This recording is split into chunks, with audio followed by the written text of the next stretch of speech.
For many of us, Yu-Gi-Oh! Started as a playground activity, opening packs and using our favorite monsters to beat our friends. However, players have moved to secondary markets like TCG Player to acquire the product they need, skipping the wonders of opening packs. In this series, I'll be building my own competitive deck using $30 every payday. Singles will be off limits, and certain products will require a special currency to unlock. This is my journey into Sealed Only Yugioh. So we may not have done well last week in terms of record, but we did well on pulls, so hopefully we can do both this time. Hello and welcome to the Chucast Chew the Whoop, welcome to episode 34 of our Sealed Only adventure. Last time we pulled a couple nice things like Girsu and Verte, and we're hoping to pull some nice stuff today. So, let's hop right in, baby. We have Incantation Candle and Dragunity Senatus. Nothing great there. Alright, we have Witchcrafter Jenny, Emancipator Lapetite, Magellanica the Deep Sea City, Deep Sea Artisan, Crimson Resonator, Capricious Dark Lord, Infernoble Knight Oliver, Melfi Caddy, Doyon Adagnister, Raid Raptor's Phantomized Claw, Soldier Gaia, Block and Roll, Fan, Stain Greaves, Artillery Catapult Cannon, Magical Knight of Dragons. You're joking. No! That can't be real. That can't be fucking real. What? Bro! Let's go! What the fuck? That shit's crazy. Alright, we have Omega, Driver, Sifraxi, Snowy Canvas, Logia, Lina, and Striker Dragon. Nothing too good out of that pack. Have Link Disciple and Crusadia Revival. We have Painter Thunder, Goldsark, Numeron Gate DVE, Baby Ceresaurus, Scrap Chimera, Gate Ecom, and Hakero. This would be nice if we weren't, Scrap Chimera would be nice if we were going for it, but unfortunately, we are not. Magellanica, Witchcrafter Unveiling, Vespanata, Crimson Resonator, AI Shadow, Jack in the Hand, Magical Broker, got Gigobite, Curse of Dragon, Deep Sea Minstrel, Melfi Puppy, Torpedo Takedown, Jaja, Rugal, Heavy Forward, Lulu, Mahama, and Wendy. Okay. It would have been too much. If I had gotten a second Girsu, that shit would have been crazy, but I wasn't expecting that shit, dude. I wasn't expecting to get a single Girsu this episode, so. We have Paladin of Storm Dragon and Custonin. Alright. Can't say I'm mad. We did get Girsu, and these were our fucking special edition shits. So, 2 Girsu. What can we do with that? Let's find out, baby. Alright, baby, it's deck change time, and the deck changed quite a bit, so let's actually just do a deck profile. Anyway, to start off our deck, we have our Orcus, the 1 Wand, the 2 Nightmare, the 2 Girsu, the 2 Skeleton, the 1 Bombard, the 1 Babel, and the 2 Crescendo. Having the 2 Girsu back is nice. Then we move on to our scraps. We have the 3 Raptor, the 3 Recycler, the 2 Golem, the 2 Rosenex, the 3 Fossil Dig, the 1 Scrapyard, and the 1 Succession to round out the package. Nothing changed there, but consistent as shit, baby. Next we have our extenders. We have 2 Fortress, 1 Bigfoot, 2 Nessie, and 1 Tsuchinoko. Unlike last time, we're not running the Machina package because it's starting to feel either really bricky or low impact. Well, Citadel does do a lot of stuff. Running, 5 cards just to facilitate it getting out on field easier? I don't like it. So, We're still running the 2 Fortress because it's an extender, as well with our danger monsters. Next we have our hand trap lineup: the 1 Ash, the 1 Veiler, the 3 Imperm, the 1 Talents, and the 1 Called By. And last, essentially, our staple cards: the 1 Foolish, the 2 Twin Twisters, the 1 Monster Reborn, and the 2 Solemn Strike. We're moving the Twin Twisters up to the main deck because it's just sort of better than Cyclone. Plus, also, if we can discard an Orcus, that gives us more value. The extra deck also changed quite a bit. We have our Link 1s of Almirage and Link Karibo. This card we've had for quite a while, and I kind of forgot about it. But now that we have Girsu, this card is imperative, so I'm glad that we have it, and I don't have to go fucking hunt for it. Our Link 2s of Galatea, aka 3, Galatea time 3, Beat Cop, 2 Wyvern, Phoenix, and Lib. Our Link 3s of Longirsu and Unicorn, and then our 4s of Rastraliger and Apo, and then Ding Girsu. And lastly, our side deck consists of the 2 Jizukiru, the 1 Pankratops, 2 Ghost Mourner, the 1 Ghost Spell. Just generally better than Phantasma in this meta right now, I feel like. So why not? We have the 2 Crossout Designator, which I don't feel like I will be siding very often because we don't have the best hand trap lineup to do shit. But it's Crossout. Why the fuck not? We have the powerful one-ofs Geki, Darkhole, and Feather Duster. Pretty nice. We have 2 Cyclone, 1 Reboot, and 1 Fogblade rounding out the side. That is the deck, ladies and gentlemen. It looks pretty nice, not gonna lie. It looks like a real Orcus deck, or at least it's starting to. I hope you all enjoyed. Let's get into some games, baby. In our first match today, we're going against Trey's Sealed Only Eldritch deck. We're going first, and as usual, we're able to go full combo, ending on Apo for 3, Ding, and Babble with Dash in hand.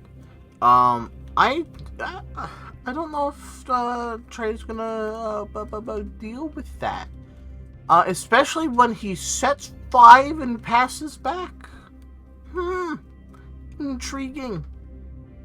On our next turn, we summon Scraptor, popping itself and summoning Recycler, sending Girsu, because why not? We link into Wyvern number 2, targeting Recycler and Grave, but Trey yoinks it with an IDP. We activate Bigfoot in hand, pitching an Imperm, then link into Unicorn, pitching a Brass Bombard, to shuffle the face-down monster. We activate Rosenix for a token, then link into Rastraliger, boosting to 4200. We Skeleton for Ding, sending the stolen Recycler. We make Link Karibo, sending it to activate Rastraliger and Trey Chain's Hawk.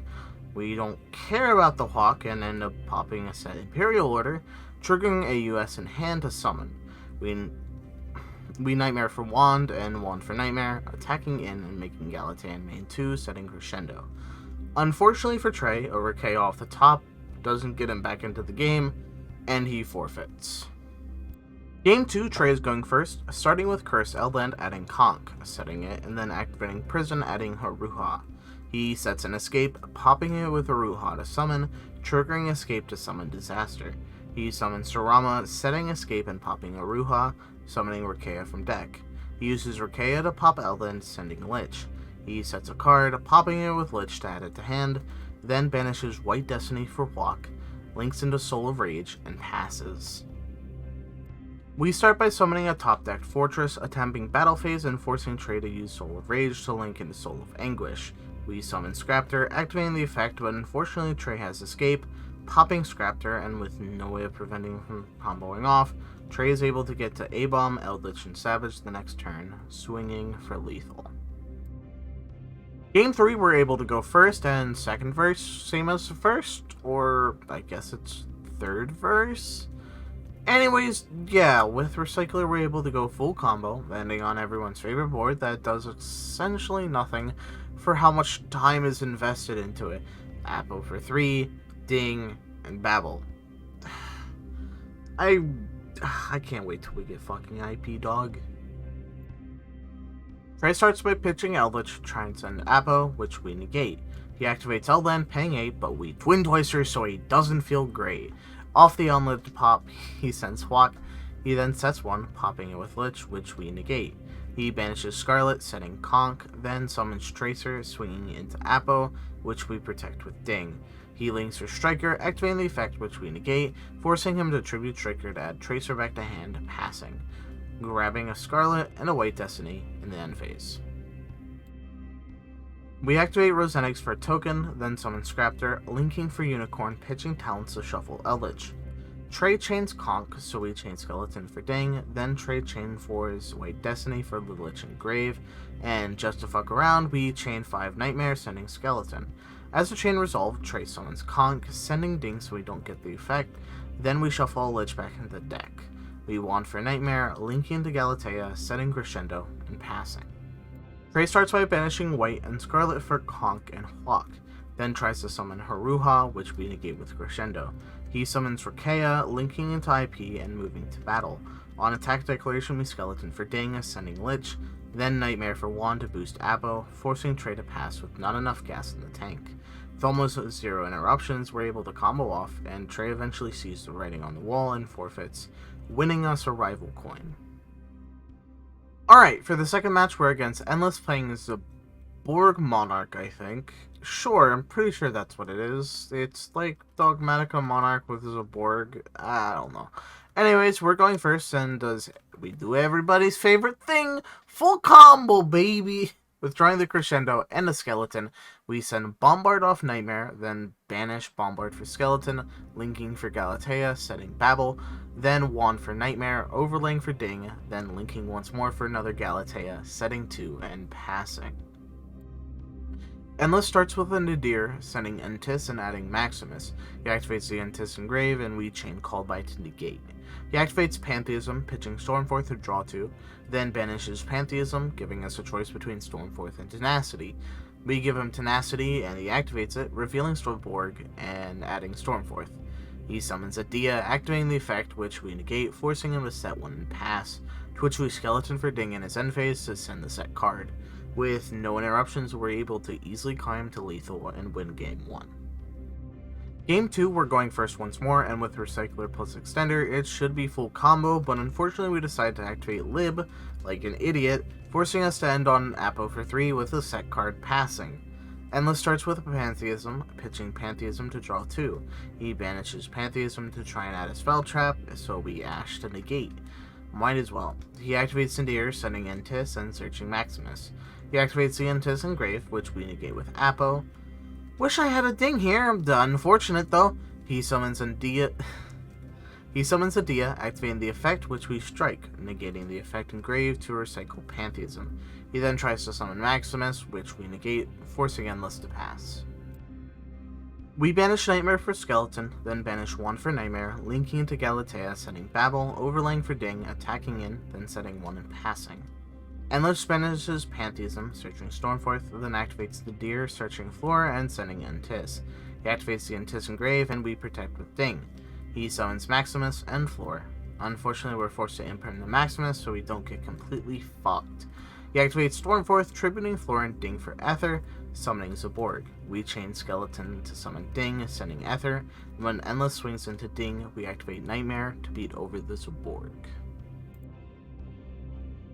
We banish Rosenix for a token, linking for Linkaribo, then Galatea. We wand for Nightmare, linking for Long Girsu, shuffling 2 to send Maximus. We Nightmare for Skeleton, then Skeleton for Ding, and unfortunately get Nibiru'd. We activate Talents to draw 2 and pass. Unfortunately, despite being able to combo off the following turn, Endless is able to use Prime to prevent lethal, then evenly matched us for our whole fucking career and tempo us out of this fucking game. Game 3, we're going first, summon Recycler, sending Rosenix to get a token, and linking to Wyvern. We set a card, then activate Wyvern, reviving Recycler, and fucking it up, popping the set card instead of Recycler. Unfortunately, it didn't really matter, because Endless had Nibiru anyways, but it still hurts. I'll save you the rest of this game because it's really just me playing on the back foot the entire time, unfortunately. Endless is finally able to summon Saborg and send a bunch of shit at least. Yeah, we lost this game pretty convincingly. In our last match today, we're facing off against Demo playing Magistus.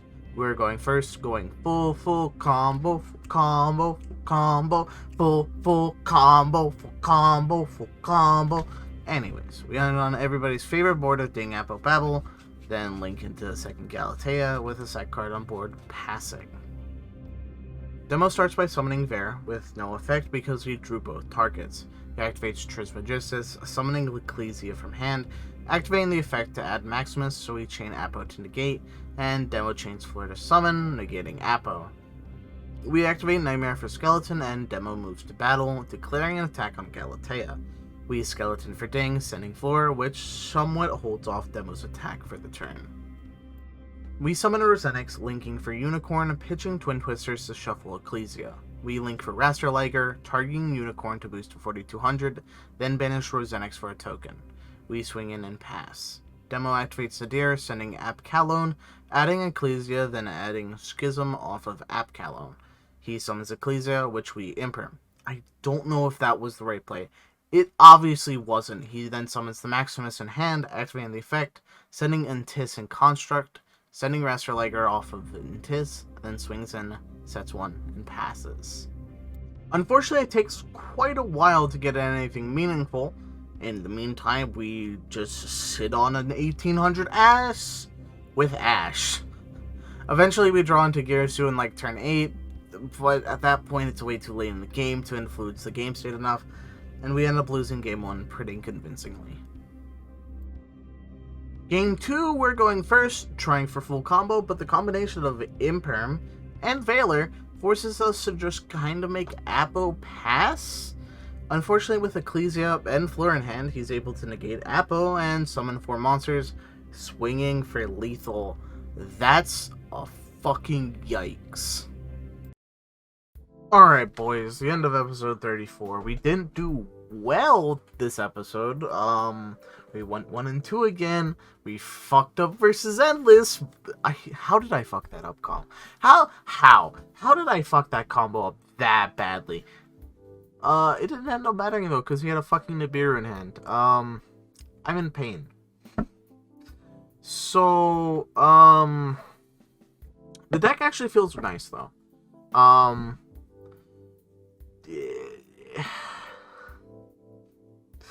The deck feels consistent, and the plays are there. It's the same fucking combo over and over then, which is starting to get really boring.